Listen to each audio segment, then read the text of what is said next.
Hi, you're listening to Hear This Idea, a podcast showcasing new thinking in philosophy, the social sciences, and effective altruism. In this episode, we talk to Professor Jeffrey Sachs, who is the director of the Center for Sustainable Development at Columbia University, and also the president of the UN Sustainable Development Solutions Network. Sachs was a leading figure in creating both the Millennium and the Sustainable Development Goals, so we were really excited to have the chance to speak to him about his work on sustainability and his experiences in international institutions. In particular, Sachs talks about three things in our interview. One is the need to reform the international financial system and provide developing countries with access to cheap credit, especially during global emergencies. Two is where he sees the role of mitigating global catastrophic risk in the area of sustainable development, particularly after the dramatic effect COVID-19 had in disrupting anti-poverty measures. And three is the importance of expert advice and political leadership more broadly. We should also mention that Sachs has started his own podcast called Book Club with Jeffrey Sachs, which is well worth checking out too. And we'll include a link to this in the write-up and our show notes. But without any further ado, here's the episode. I'll just delve in kind of to kick things off with, and that is that in 2005, right, you wrote this very famous book called The End of Poverty, in which you stated that our generation can choose to end extreme poverty by the year 2025. Now that doesn't seem so far away. We're in the year 2021. And I'm just really curious to hear, when you look back at the last 15 years and how the international community has performed, how does that compare with your expectations back in 2005? And what would you have wished that we could have done better? I don't know about my expectations in 2005, but I can tell you about my hopes for 2005, and that is that we would have had a true community globally, and we would have worked together on this challenge of ending poverty, and we would be much farther along than we are. China chose to end extreme poverty. It actually announced around then that by 2020 it would end extreme poverty. And lo and behold, in 2020, it achieved that. And it really did achieve that, I can tell you, by the way, because pre-COVID, I was traveling often to China, and I went to visit some of the poorest counties of China, for example, the Ningxia Autonomous Region. And I saw with my own eyes over the years extreme poverty almost melt away. As development took place, as new social services and infrastructure were built. So China reached zero. Other parts of the world also experienced declines of poverty that were notable. That's true in sub-Saharan Africa. It is, of course, true in most of Asia. But the pace of decline was insufficient. My disappointment, of course, is that in the international system, it calls itself an international community, but there's very little community, in fact. In the international system, the level of effort by the rich countries and the policies that they put in place to address extreme poverty was pretty pathetic. Of course, we never reached the 0.7 minimum target set by the UN already 50 years ago. The United States basically dissed the target and ignored it and played dumb, I'd say very dumb, but was uninterested in this. Most of the donor countries similarly did very little during this period, and other institutions that could have played a much larger role, and that perhaps we'll discuss, like the multilateral development banks, were also not especially proactive. Then we had so many weirdnesses and disappointments.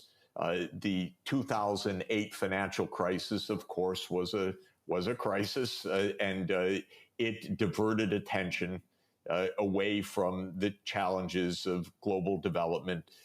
Every country focused on their own stabilization and recovery.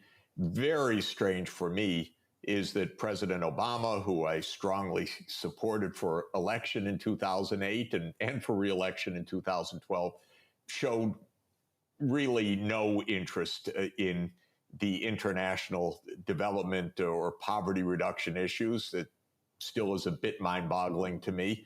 Then in the US, we elected Trump, and he's a psychopath and did profound damage to the world, including the United States. But if he had been told he could have raised poverty, I think he would have gone after that. You know, this was a man that has absolutely no interest in helping anybody but himself. And that was the government of the United States for 4 years, even with that ghastly slogan, America First, which meant America's selfishness set up as some kind of perverse norm of behavior. Why should we help anyone else?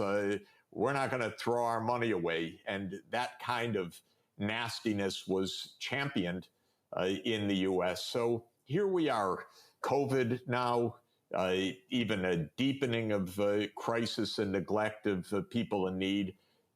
And yet, with all of that, the wealth in the world has continued to soar. The billionaires had the best imaginable period since the start of COVID. They went from about $8 trillion of net worth to more than $13 trillion of net worth in the middle of a pandemic, for heaven's sake. And they don't pay taxes. They don't want to pay taxes. They pay for politicians to ensure that they don't pay taxes. So I stand with my observation in 2005. We can end extreme poverty. We're just not trying very hard. And it is a very powerful message, right? That it really is a choice, that if we wanted to, there is definitely enough wealth in this world to eliminate extreme poverty. And one thing I definitely want to pick up on there is you mentioned the 0.7% aid. We are in the UK here. And just 2 weeks ago, the government was talking about cutting that, allegedly because of COVID constraints. But really, when you think about it, 0.7% is such a low limit already for what we could theoretically contribute, that really cutting that itself is a really sad thing to do, especially because the UK has historically been one of the few countries to have lived up to even this small commitment. But it's also weird for the UK. Now it cut itself off from Europe with Brexit, but it said, okay, we're going to be a big player in the world. So dreams of the former British imperial days, I suppose. But then, oh no, we're not even going to spend 0.7, which all parties had promised to a few years ago. We're not even going to do that. Shame. It's so amazing how little Britain can get through its own devices if it wants to. And I remember when 0.7, of course, was adopted just a few years ago. That wasn't a Tory versus Labour issue. That was all parties. I wrote an op-ed together with David Cameron. He kindly invited me, and I was delighted to join him in this idea of Britain reaching the 0.7 target. Of course, every rich country should do this. Just to reiterate, because maybe 0.7 is such a strange number intuitively, but it's less than 1%. You know, you can't even give 1% of income of a rich country for the world. Come on. So it sounds like, and I'm more or less convinced by this, that you're pointing to, as an explanation for this failure to meet up to your hopes from 2005 about ending extreme poverty across the world, you're pointing to really a failure of will and a kind of choice to back down from what is a fairly minimal responsibility on the part of rich countries. That sounds right, but I guess there's another point here, which is that there is still some disagreement about how, in fact, to end extreme poverty, given the will. As you know, in the kind of early mid-2000s, you had this debate with another economist, William Easterly, about the effectiveness of overseas aid. And that debate was fairly influential, right, in shaping development economics today. We had a listener question, a listener, Pablo. He asked, so Easterly has admitted, and he admitted this in 2017, that you were closer to the truth in Your disagreement over the effectiveness of malaria bed nets? I wouldn't say closer to the truth. I think I got it right. More or less on the truth. But the follow-up is there a disagreement where you think Easterly was the one closer to the truth? Let me explain the situation this way. And Bill and I are friends, and I want to start by saying that. But there was a debate in the early 2000s. Bed nets was part of it. The AIDS epidemic was another part of it. Public health in general was a part of it. I said in 2000, 2001, when I led the Commission on Macroeconomics and Health for the World Health Organization, that if we put more money into health, especially into priorities like AIDS, TB, and malaria, we could save vast numbers of lives. And that triggered many reactions, including one that you said. But there were two questions. One, could you raise the incremental funding? And second, would it actually work?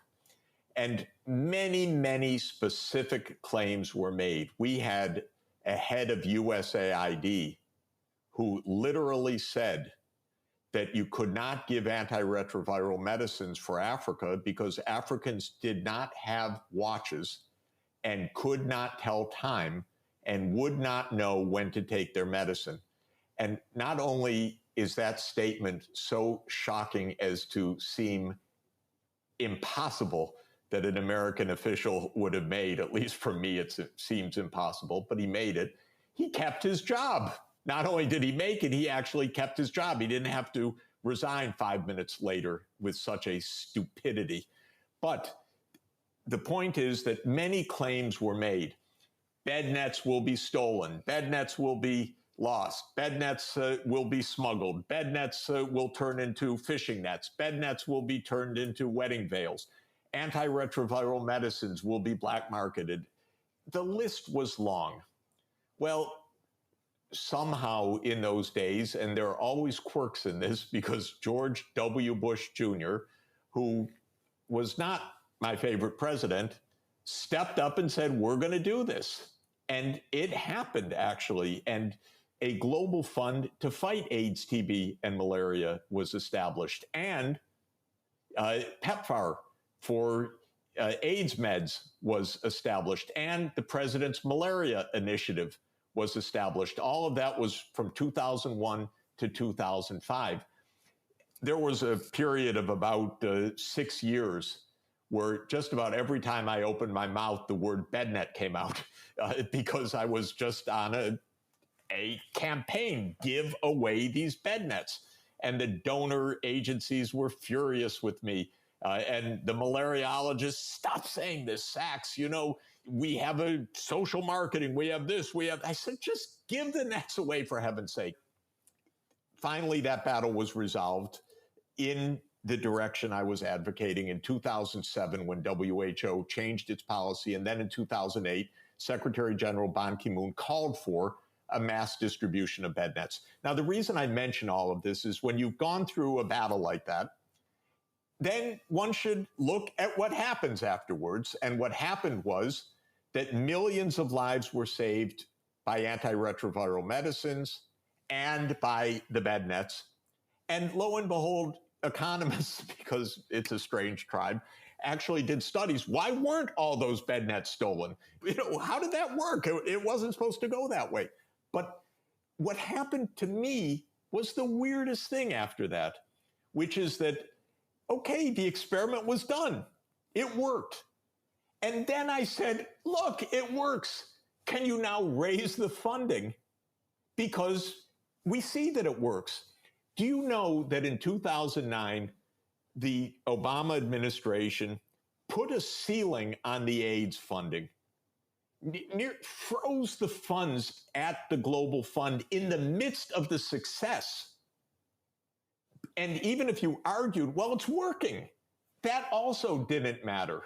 I know it because at OMB, the Office of Management and Budget, they said, we're not going to go higher after this. And then actually the Global Fund had to miss one of its financing rounds. Then they changed their financing strategy to be constrained. Now, we're talking about a few $billions, which is rounding error in a U.S. economy of $21 trillion. In a world in which the Pentagon spends about $2 billion a day.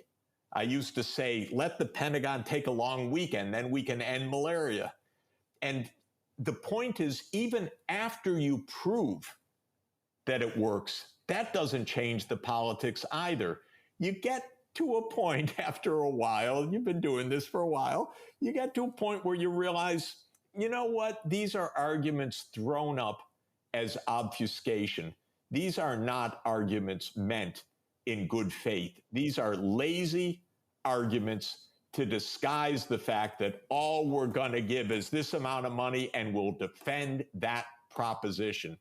Let me give you another example more recently. For the last 6 or 7 years, not every time I've opened my mouth, but almost every time, out has come, get the kids in school. It's SDG number 4, that every child should have access to education from pre-K through upper secondary. If there's one finding in 100 years of development economics, it is that investing in human capital is a huge return for society. It's probably the most robust single finding in economics, and not a very surprising one at that, but absolutely robust. But hundreds of millions of kids are not in school. And the reason is, in some part, is conflict, but most of it is poor countries that can't afford places in schools for the kids. So this is a nightmare. And what would you do if you really wanted to solve this problem? You would do what UNESCO has done for years. You'd take out a spreadsheet and you'd say, so how much does it cost to educate a child for 1 year? You'd estimate a unit cost. You'd multiply by the number of kids. You'd look at the budget. You'd see what the budgets of poor countries can do. And you'd say, oh my God, there's a financing gap of 40 billion a year, 50 billion a year, and so forth. The IMF has done those calculations in recent years very well, showing, yeah, there's a significant financing gap, significant if you're impoverished, but insignificant if you take the point of view of the rich world, or Mr. Bezos, or 2,755 billionaires, or the Pentagon, or any other place that the funding could easily come from. So I bring all of this up because the G7, which I regard as an unserious institution right now, just had its summit meeting, and they spent a lot of time, and they mugged for the cameras very well, and they made all sorts of announcements and communiques. And if you go to the communique, one of the communiques is, education is so important. It's unbelievable how important education is. And we've got to get the girls in school. And so what do they say in all of this? They say at the end, and therefore, we are committing to $2.75 billion for education in the Global Partnership for Education. And I'm scratching my head. Are you kidding? Where did that number pop up? Well, that's very convenient, but that is rounding error. Why don't you do your homework, G7? I can do it on a spreadsheet. You guys could do it too. And why don't you see that that number is a ridiculous commitment for G7 countries compared to the real costs of getting the kids in school?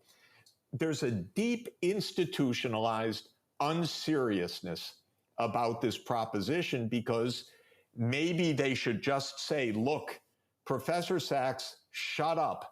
Ending extreme poverty is not really our goal. We have other objectives. Okay, if you say that, we could discuss that. But they don't say that. They say SDG 1, we believe in the SDGs, we believe in all these good things, and then they don't do the basic arithmetic to put the numbers in their minds, and then to ask the question, how can we get these numbers?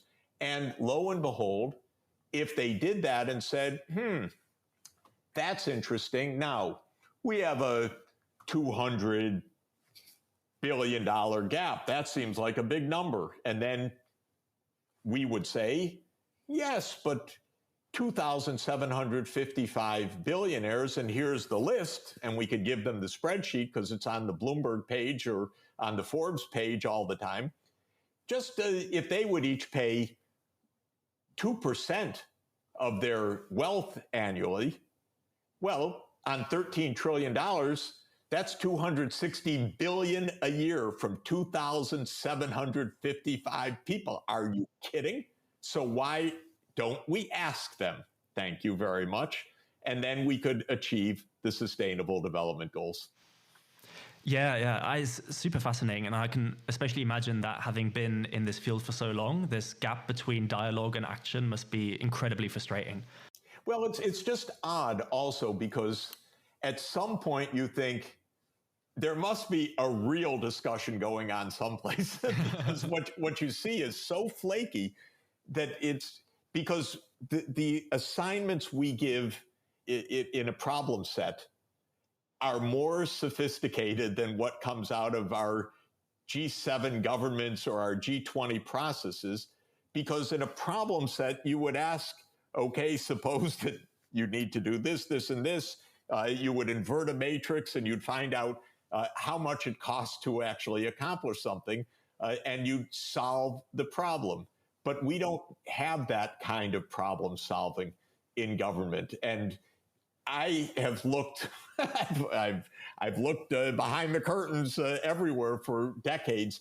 It just doesn't go on. Maybe it goes on in the Pentagon in a little bit more serious way because money is not their budget constraint exactly. But it does not go on in civilian life. It truly, in the United States, it doesn't go on even for Americans, much less for poor people abroad. But the truth is, the poor people abroad are so poor and the needs to get out of extreme poverty are so modest, it might shock some of these policymakers and politicians to realize how readily we could address these problems.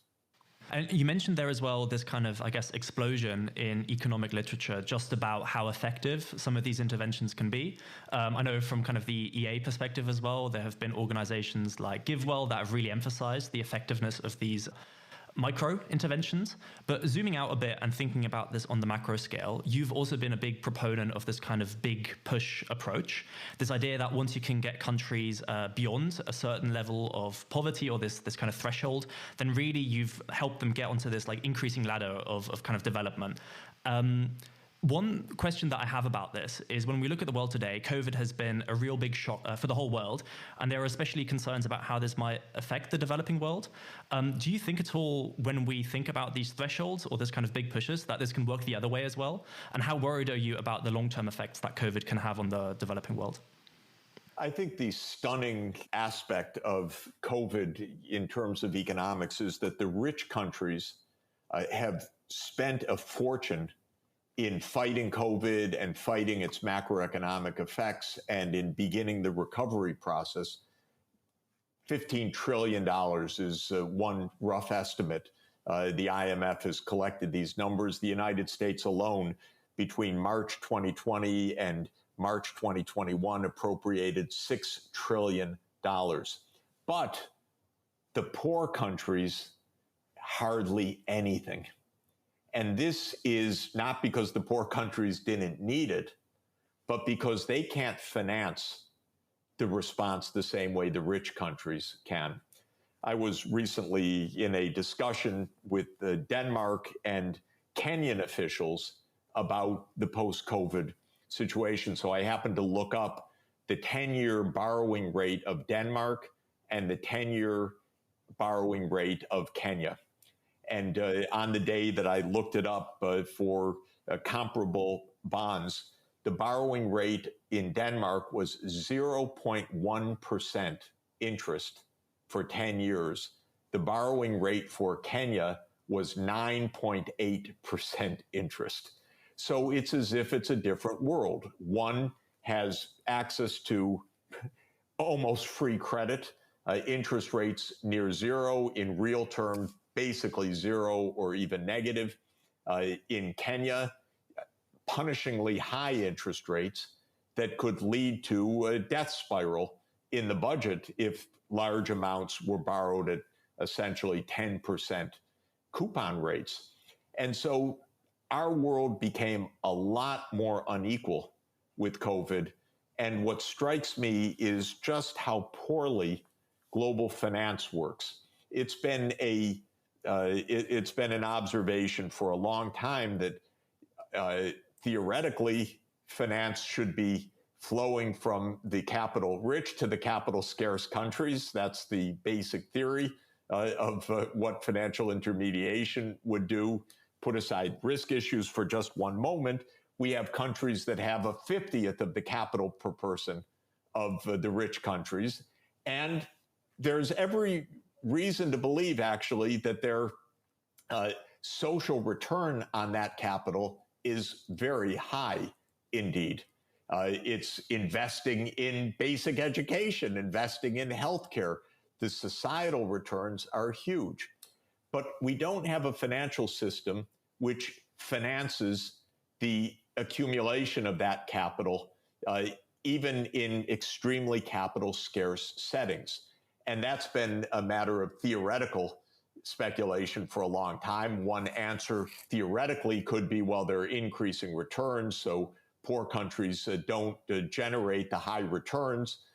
Even though they're capital scarce, the rich countries actually have the higher returns. I don't believe that's the case. Another argument, of course, that's said is, well, yes, that's fine, but you could not actually manage that flow and get those returns because it would be stolen, corrupt, mismanaged, and so forth. So it's only an illusion that there's a high return. That's the standard argument, I would say.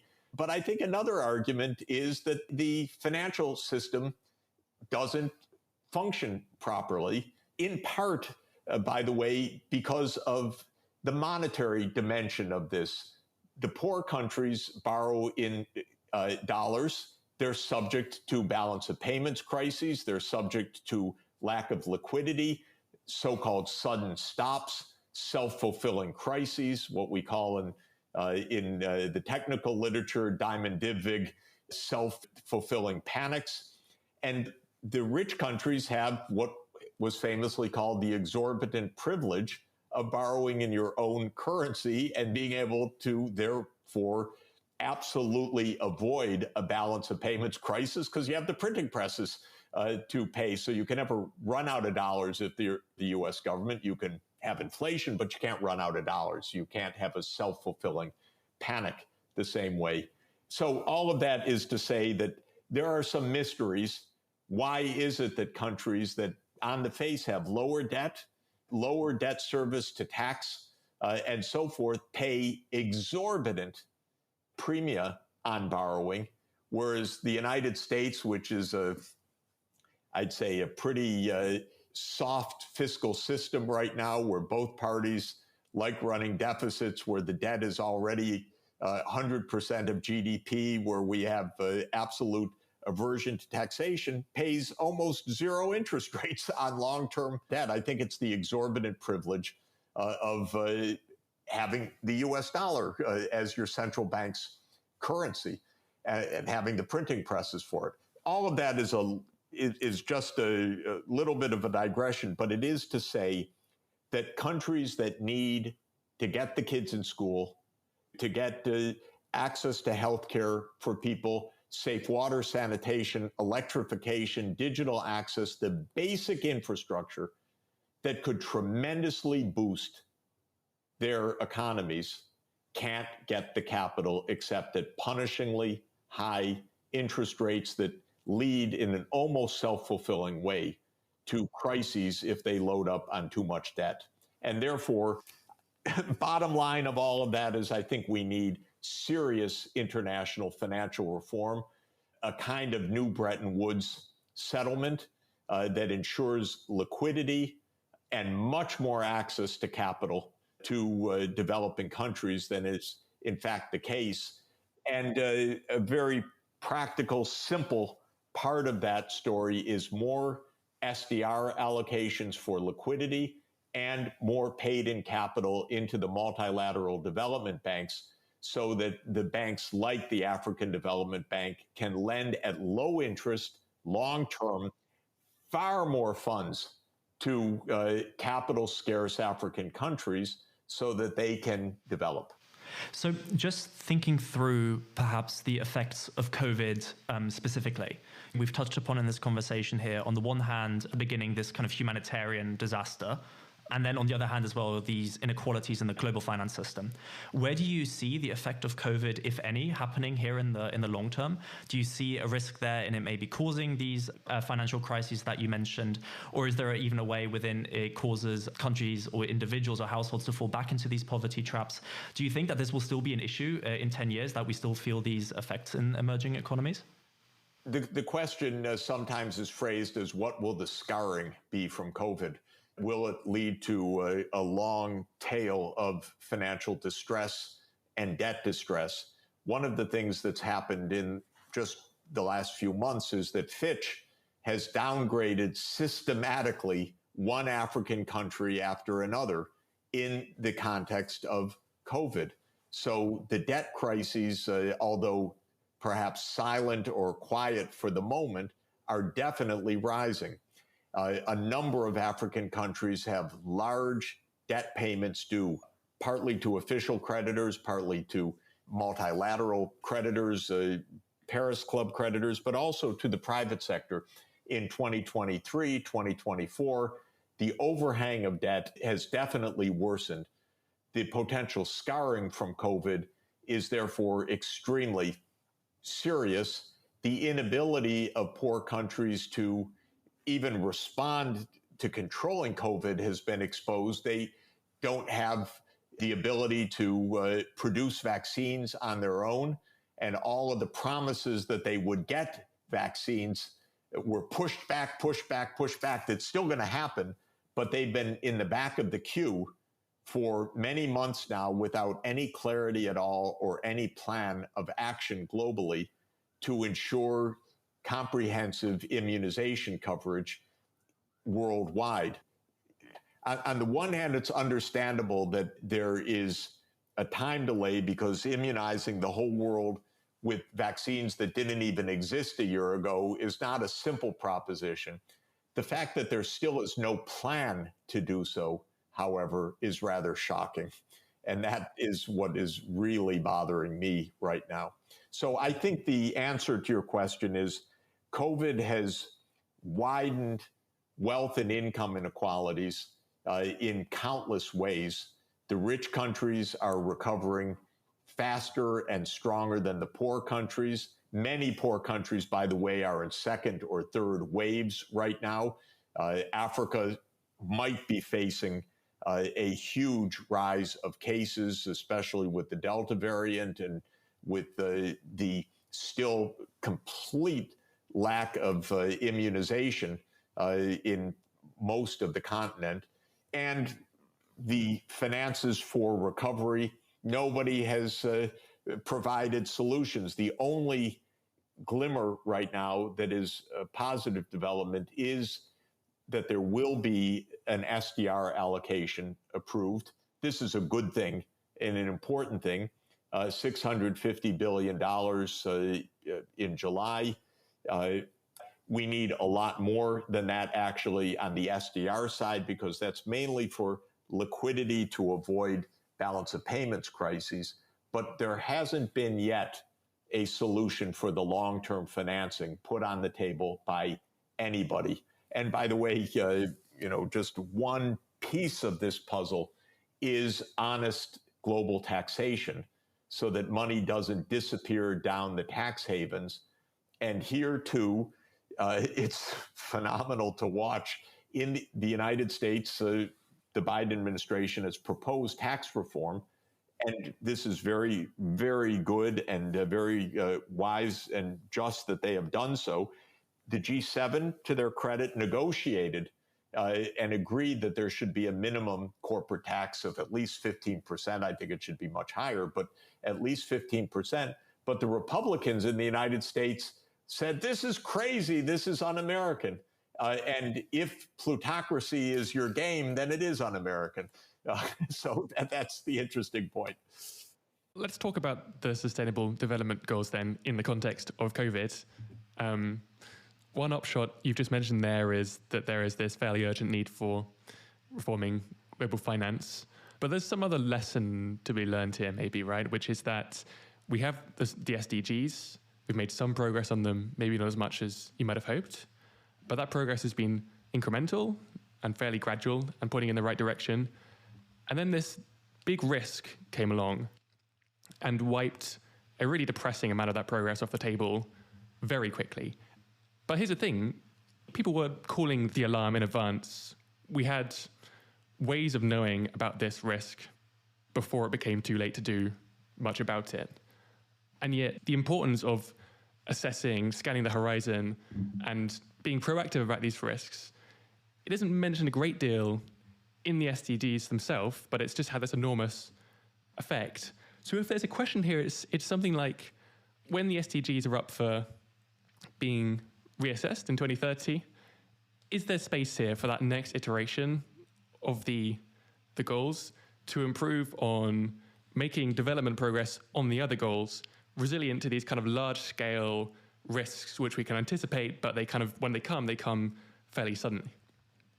Well, I think that the broad point of foresight, resiliency, preparedness should be with us. We don't have to wait to 2030 for that. That should always be very much in mind. And I would say absolutely that climate scientists, for example, have been screaming for at least 30 years, almost in unison. It's gonna get worse. It's gonna get worse. It's gonna be dramatic. We could pass tipping points, thresholds, and so forth. Of course, the risks of pandemic diseases have been recognized. Even coronavirus risks were understood.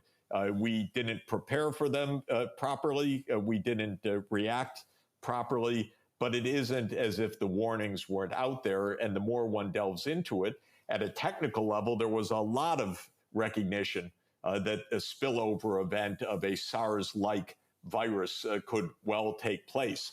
So our governments are not very good at thinking ahead.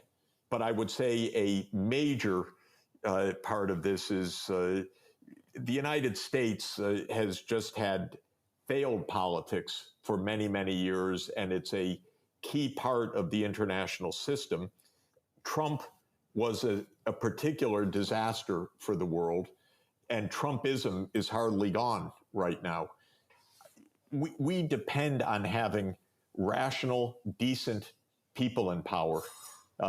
And it's always been a question. It was raised by Juvenal 2,000 years ago in Rome.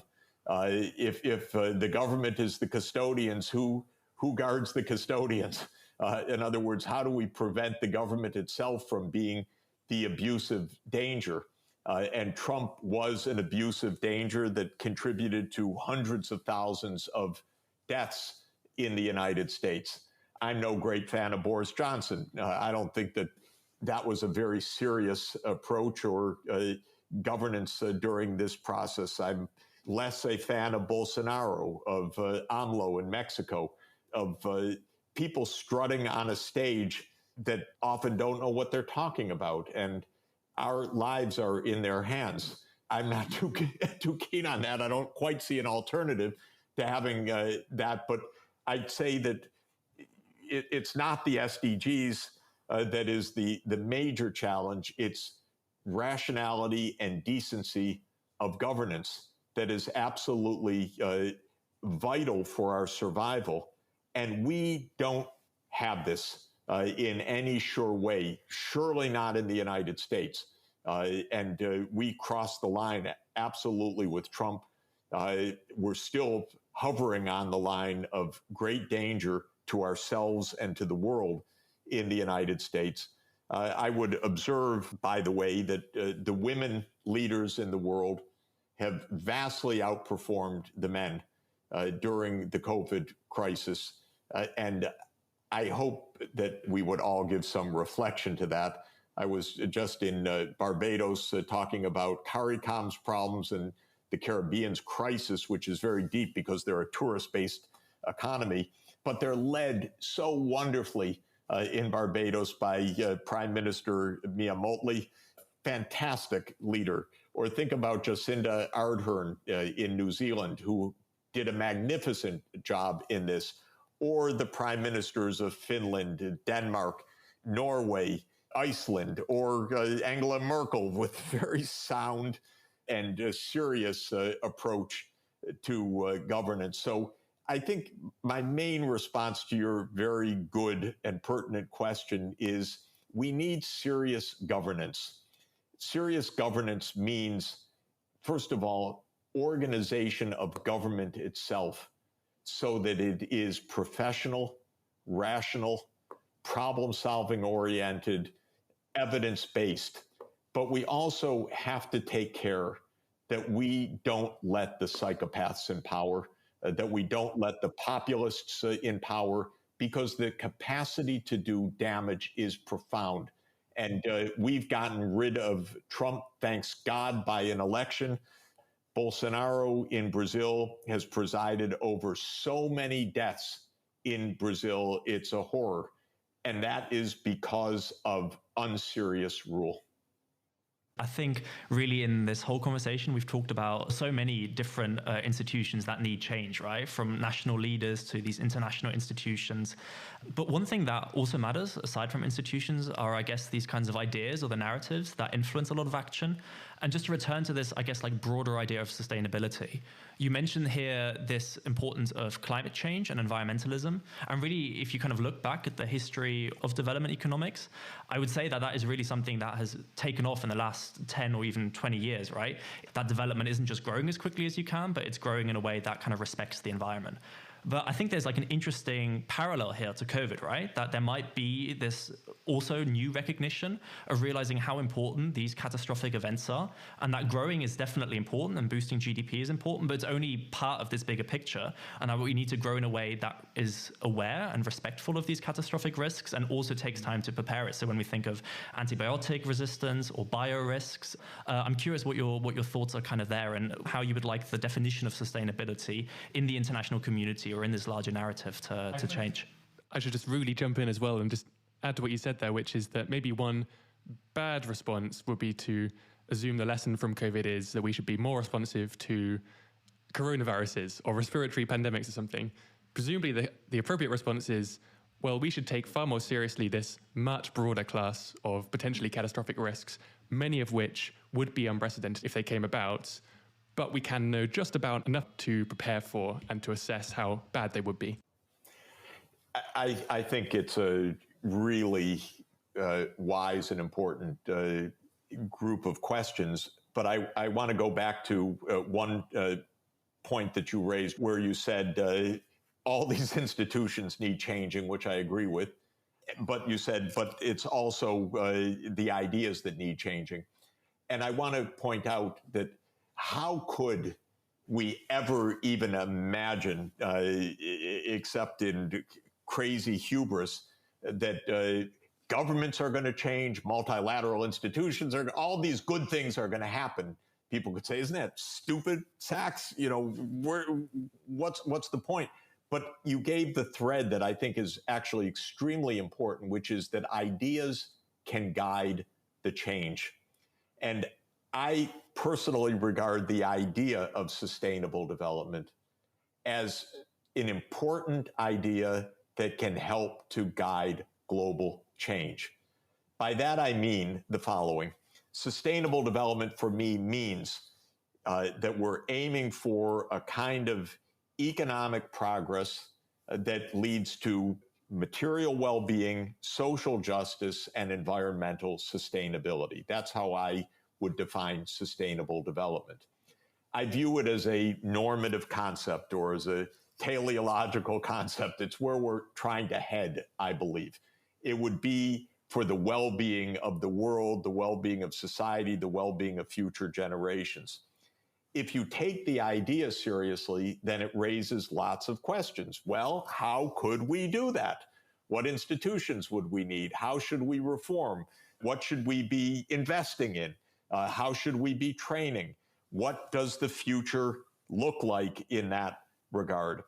even that exercise is unusual for most governments, because most governments are not guided by a value proposition, that our value is social inclusion, social justice, plus environmental sustainability in a material condition in which we can meet our economic needs. But once you start with the goals, boy, the kind of analysis you do is very different and very constructive, in my view.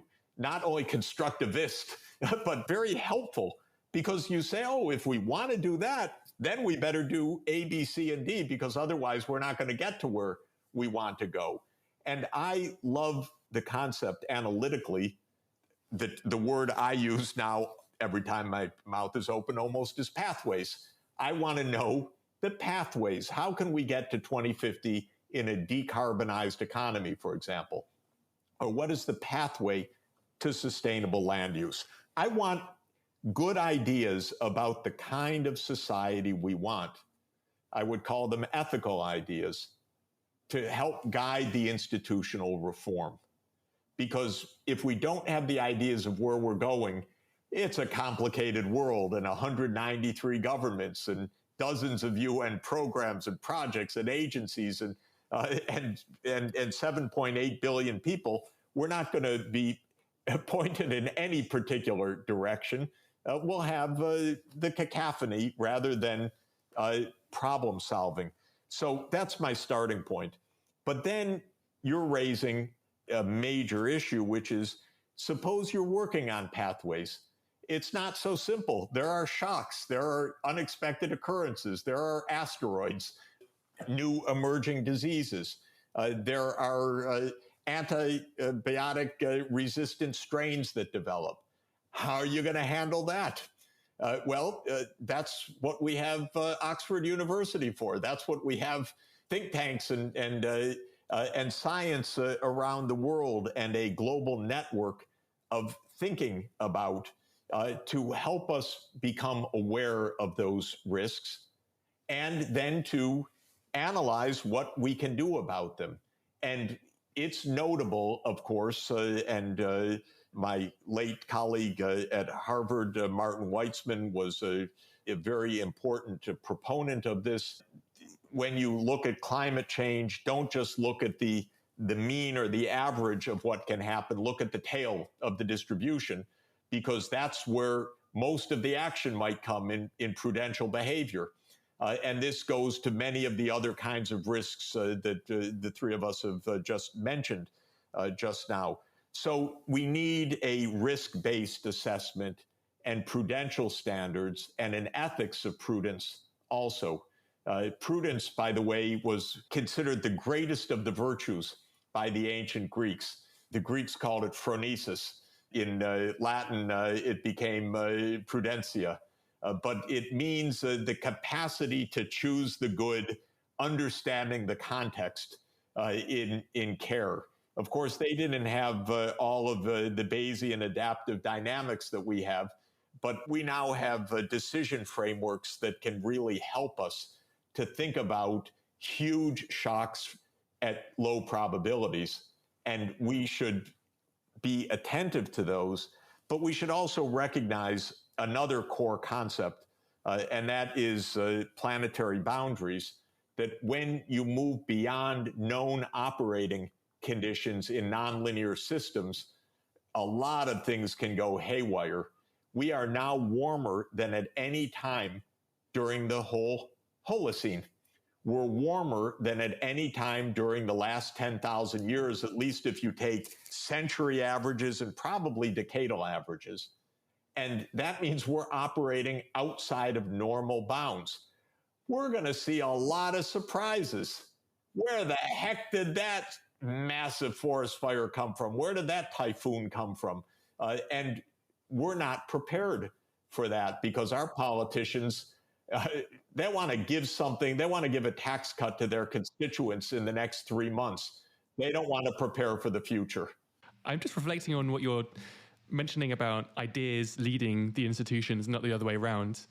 I think largely that's right, but I'm also thinking that there's some kind of interaction where institutions can also help sustain the ideas, because ideas can emerge from the void, but they don't take foot that way. They don't become popular without the backing of institutions often.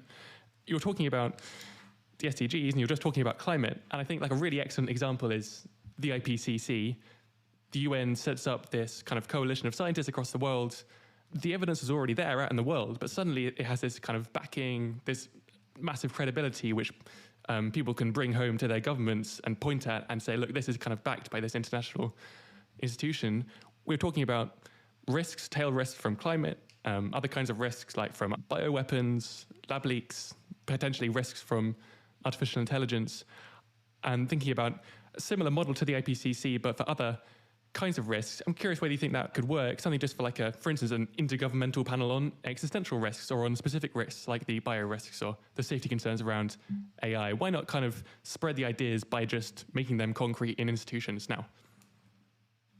I think the general question of how we handle knowledge and what is knowledge, of course, pretty basic epistemological questions are really upon us now because of several things. One, the knowledge that is needed is actually quite complex and abstruse.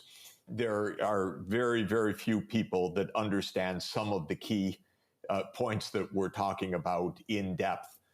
Most of us are consumers of that. You know, here's my phone. If you ask me how it works, I could mumble something for a paragraph. If you really ask me how it works, maybe I could get 2 or 3 paragraphs out of it.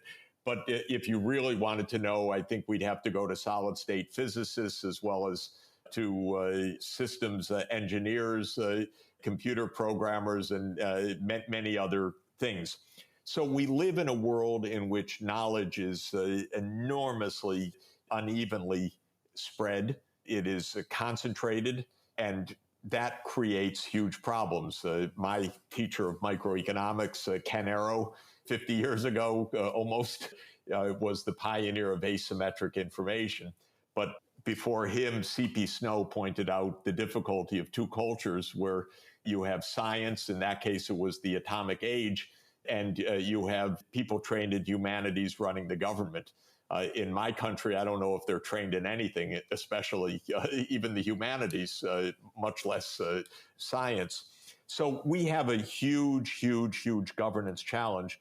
Add in so many known dimensions, including vested interests, manufactured propaganda, and non-manufactured, just crazy stuff that circulates because people are able to believe all sorts of crazy things, and social media is able to expand on that. We have a phenomenal knowledge problem.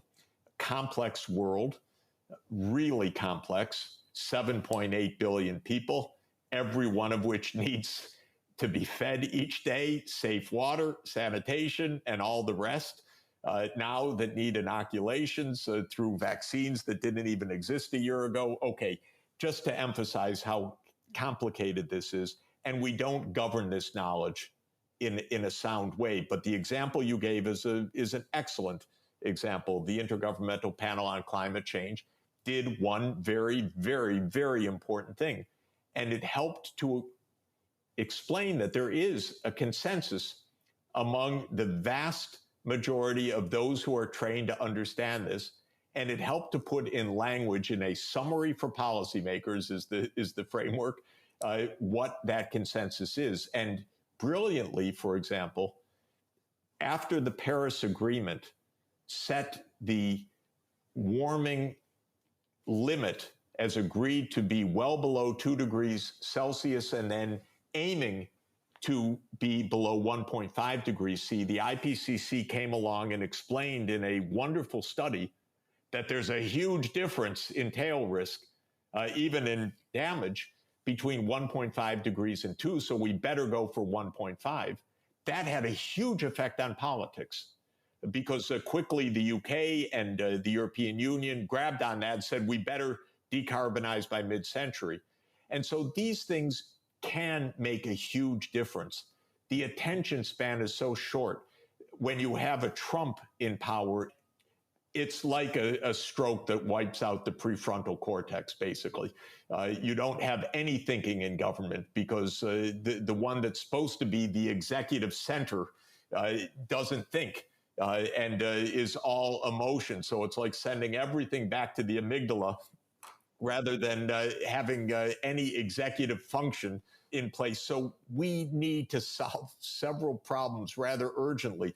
The substantive problems, the methods of understanding them, and then keeping crazy people from power. I'm aware that we are basically out of time any minute now, so let me very quickly ask the final question, which we ask all of our guests, and feel free to answer this in 1 or 2 sentences even. But what is a significant thing that you have recently changed your mind about, and why? Well, I thought maybe America was going down the drain, and then Trump left the presidency. So maybe there's hope. That is, for me, what I'm clinging to right now. You know, I want to say, with all of the things that we have been discussing, we really need to keep the idea that we can get beyond these difficulties in mind.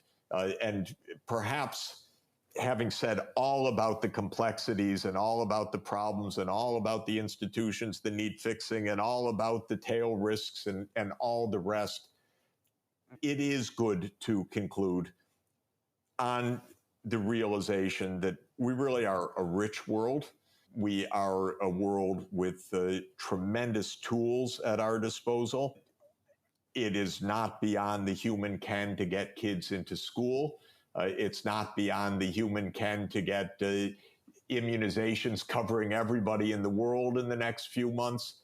In other words, the challenges that we face are hard and complex and require sophisticated knowledge, and there will be curveballs and unexpected shocks coming. But we have tremendous, tremendous resources if we just take care. So that's the basic message that I would like to end on. Jeffrey Sachs, thank you so much. Oh, great to be with you. Thanks for a wonderful discussion. That was Jeffrey Sachs on sustainable development. As we only had an hour to record the interview, we were not able to ask Sachs about his reading recommendations during our recording. But afterwards, he emailed us with 3 books that he recommends listeners check out. These are number 1, Black Reconstruction by Du Bois, which Sachs describes as the greatest book on American history that he knows. Nicomachean Ethics by Aristotle, which is, quote, the first and still the best books on ethics written in Western thought. And Essays in Persuasion by John Maynard Keynes, which Sachs called the finest essays by the greatest political economist of the 20th century. As always, if you want to learn more, you can read the write-up at hearthisidea.com/episodes/Sachs. There you'll find links to all the papers and books referenced throughout our interview, plus a whole lot more. We'd be really grateful if you could leave us an honest review on Apple Podcasts or wherever you're listening to this. It is still the best way that you can help other people learn about the show. And if you have constructive feedback, there's also a link on the website to an anonymous form. Or you can get in touch with us directly by emailing feedback@hearthisidea.com. We'd love to hear from you. And lastly, if you want to support the show more directly and help us pay for hosting these episodes online, you can leave us a tip by following the link in the description. Thanks very much for listening.